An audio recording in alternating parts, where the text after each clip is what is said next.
Does this mean that you will require companies that receive the bailout money from the taxpayers to keep their workers on payroll?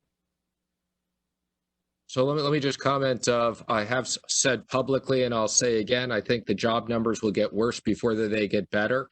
So I just want to be very clear that I think that June will be a very difficult quarter. As it relates to the CARES Act, I take great pride in the bipartisan support on these bills. And these specifics were negotiated on a bipartisan basis very clearly in each one of these programs.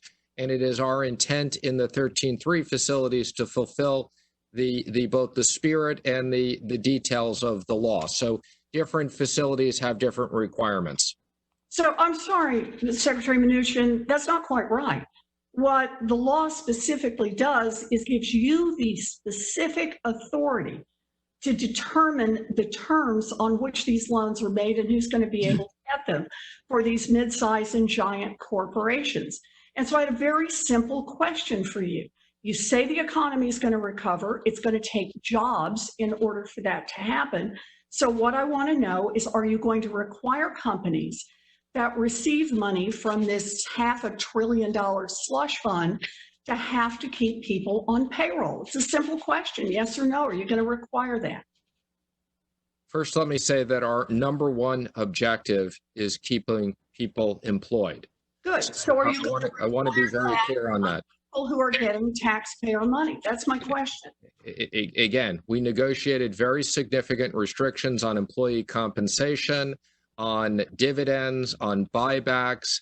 And in the Main Street facility, we have put in a provision that we expect people to use their best efforts to support jobs. But Chairman Powell... I'm sorry. I have very limited time here, Mr. Secretary. Let me understand what you're saying. In all the facilities that are not the Main Street facility, you're not putting in any requirement for payroll.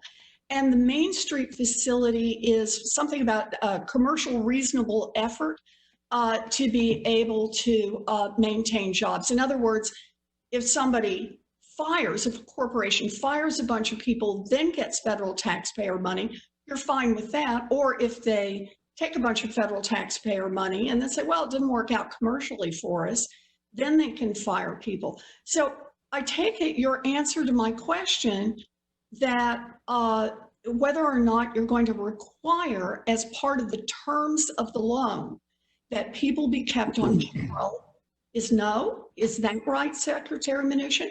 That was discussed with people on both sides of the aisle, and determination was made at the time. Sheets. I'm sorry, Secretary Mnuchin, I'm talking about your term sheets that you're putting out, and you're telling me you're not going to require any payroll here. Let me ask you one more question. Taxpayers are on the hook here for nearly $500 billion. You're not going to require that they keep a single person on payroll. There are some rules, though, in the term sheets, as you identified earlier, like prohibiting companies from getting bailout money from double dipping in other CARES programs. And by law, companies that get this money are going to have to sign agreements certifying that they're in compliance.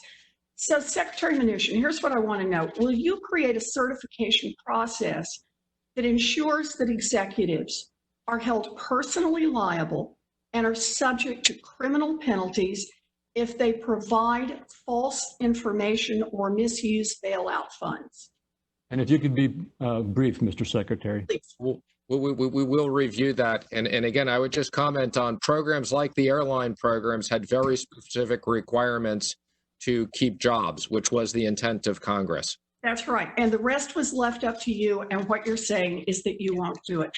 You know, we're in a situation where 35 million Americans have filed for unemployment. You're in charge of nearly $500 billion. You're boosting your Wall Street buddies, and you are leaving the American people behind. I think Senator Warren, I think that's a very unfair characterization. And these issues were discussed with both Republicans and Democrats at the time. You were not necessarily part of those discussions, but these were completely discussed. You were given the authority to determine the terms. You've said it yourself, you're putting out term sheets. And those term sheets do not require that a single corporation getting billions of dollars in taxpayer money